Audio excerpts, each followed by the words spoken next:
The person before you in turn order is presenting a win. You have the win on your turn if no one can stop you. You reveal a counterspell that will save the game and then pass priority, demanding that the next two players use resources to start another round of priority, even if it doesn't address the threat. You could keep doing this until everyone is out of interaction. It's just extorting the whole table.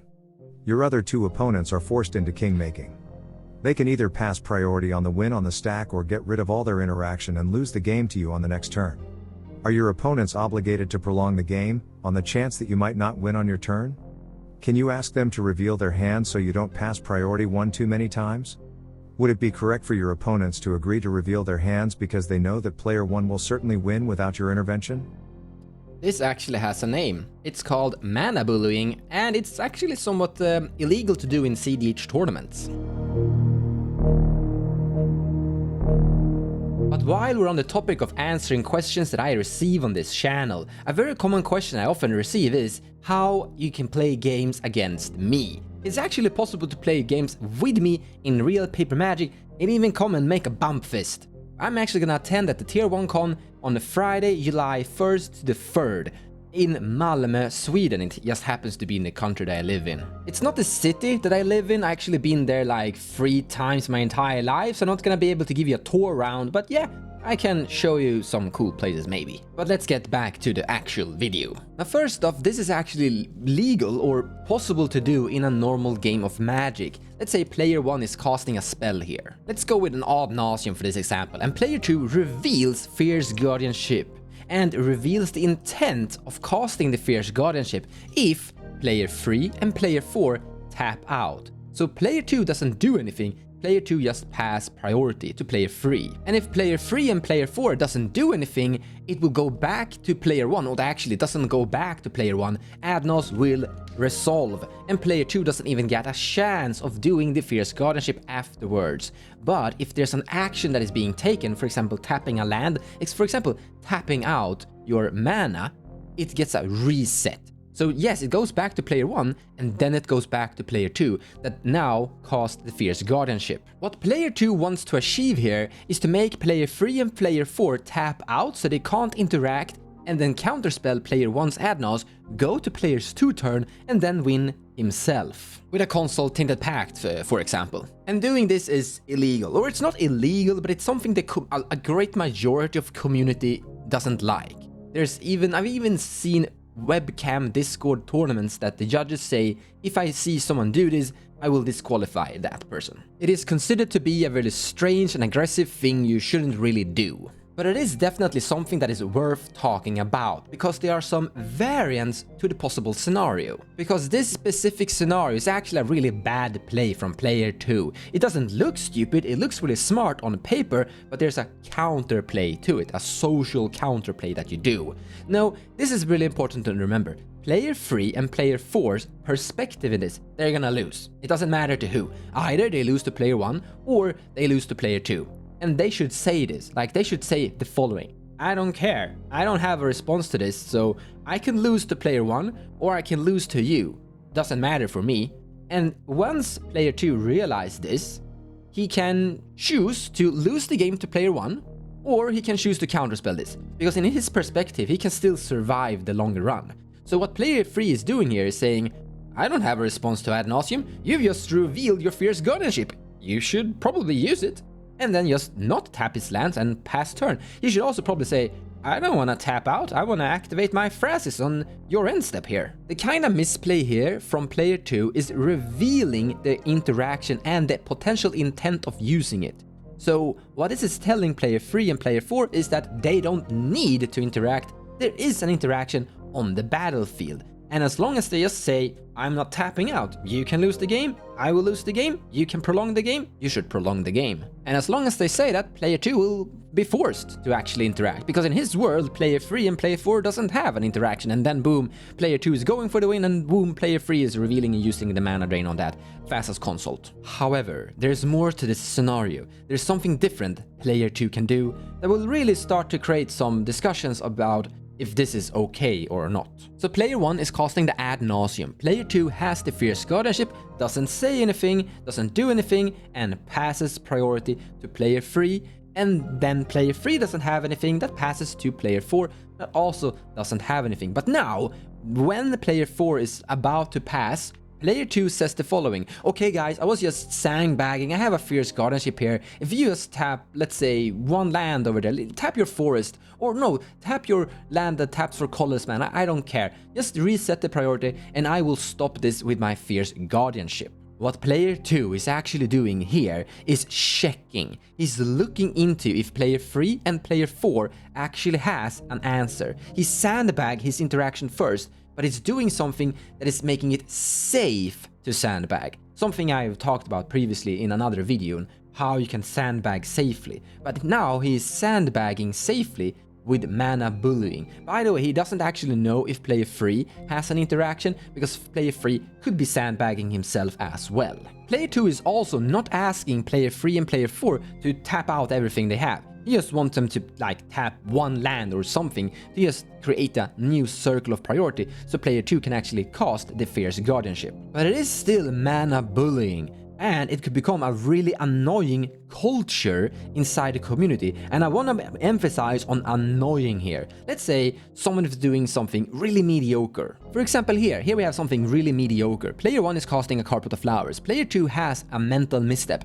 but choose to not use it and pass priority to player 3 and player 4. But before player 4 is going to do something, he announced that I'm going to use my mental misstep to counterspell this Carpet of Flowers. If you just tap a land, I don't care, just tap that land over there so I can use it. Because I was just sandbagging and checking if you had anything. And then player 4 does this because he wants player 2 to counterspell that thing, and player 2 down gets priority back and counterspells the Carpet of Flowers. And if it becomes a culture to keep on doing this, you will probably do this on every single player, every single spell someone is casting inside the entire pod and inside every single cEDH game. Because it is technically the correct thing to do. Because what this action does, and doing this every single time someone is casting a spell, what this action does is giving you information what player 3 and player 4 has, but it's also making the player 4 in this scenario tap down a land. And that is giving you more value than if you've used your mental misplay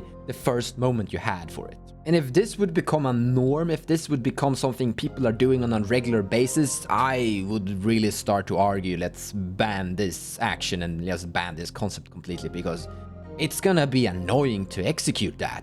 I have actually seen this specific, or not this specific scenario with a Carpet of Flowers and a mental misstep, but I've seen this specific scenario where someone just passed priority on something, then asked someone to just tap a land, and then he used an interaction himself. And it was done in good sportsmanship, it was done once in that entire game, so it wasn't really annoying and people just let it fly by. And personally, it was kind of okay. But suddenly it's very sneakily okay. For example, you're still gaining the information, you're still forcing someone to tap a land. Even if you just do it once, it's a value play. It's a good play to do, but should it be okay? Personally, I think it's okay because it's very hard to regulate. One thing you can do is that just by tapping a land, just by putting a mana inside your mana pool, doesn't reset priority. That is one way to just remove it completely. But if you don't have that rule applied, if you don't change the actual Magic the Gathering rules to that, I think it's very strange to have a social contract rule that is regulating how you should play. But I want to emphasize on something really important here, and this is the big reason why I don't do it, is because you're kind of poking someone's eye. It is considered Manabulling. It has a name, Manabulling. And it's something a lot of people find very oppressive and little bit not sports. I think good sportsmanship is really important, and this isn't something that is considered good sportsmanship. In the end of the day, you want to walk away from the game still being friends with the people you've played against. And if you're an annoying person that is just annoying and irritating to play against, they probably don't want to play against you again. Now, some might say, well, it's a tournament, I don't care, I'm gonna walk away with prize money, these aren't my friends, this is a battle and I wanna win. There are people out there with that mentality, definitely. Now, there's a problem with that mentality. If you get a reputation of being a annoying tournament participant, then people might actually interact more heavily with you just because they don't like your way of playing the game. If you are a tournament grinder of some sort, you're usually playing the same tournament over and over, whether it's webcam, online, or if it's on a local game store, or if it's on some other big organized tournament over and over. And eventually you're going to realize that the same people are usually going there over and over and over again. So you're going to go up against people you've played against before in the same tournament. And they will recognize you. Trust me, they will. There's a lot of people in the community that is very famous for various things. Very good positive things, I want to emphasize. There's a lot of people that aren't content creators, by the way, that are very famous for various cool decks and various cool performance during tournaments. And it's equally easily, or probably easier, to be famous for the bad reasons. And it spreads. Let's say that you make 2 people upset during a tournament because of your aggressive way of playing cEDH. You didn't do anything wrong, you played everything correct, and you followed all the rules, but they still went away from the game disliking you. They are probably gonna talk about that game, they're gonna remember that game with you, and they're probably gonna remember you, and they're probably gonna tell their friends about their bad experience. So as a finalized answer to this question, and by the way, I think this is a great question, I'm really happy I got to answer it,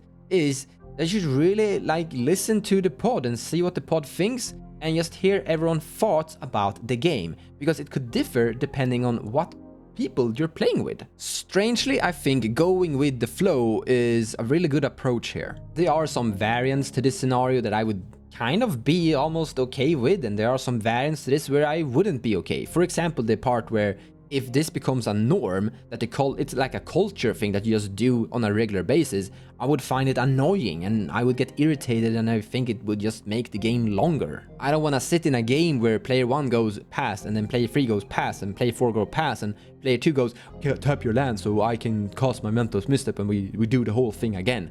And I think that's just slow. That's all I have to say about this for now. I would love to hear your opinions though, your ideas, comments, and other potential scenarios, because this is a really important subject that the community should talk more about in general. In any case, take care guys, and I will see you next time. Thank you so much for watching, and I hope you enjoyed the video. If you like what I do and you wanna support me, feel free to share my videos or even checking out my Patreon page. Also, purchasing cards from the TCG Players website using the affiliate link in the description below of the video will also help the channel grow.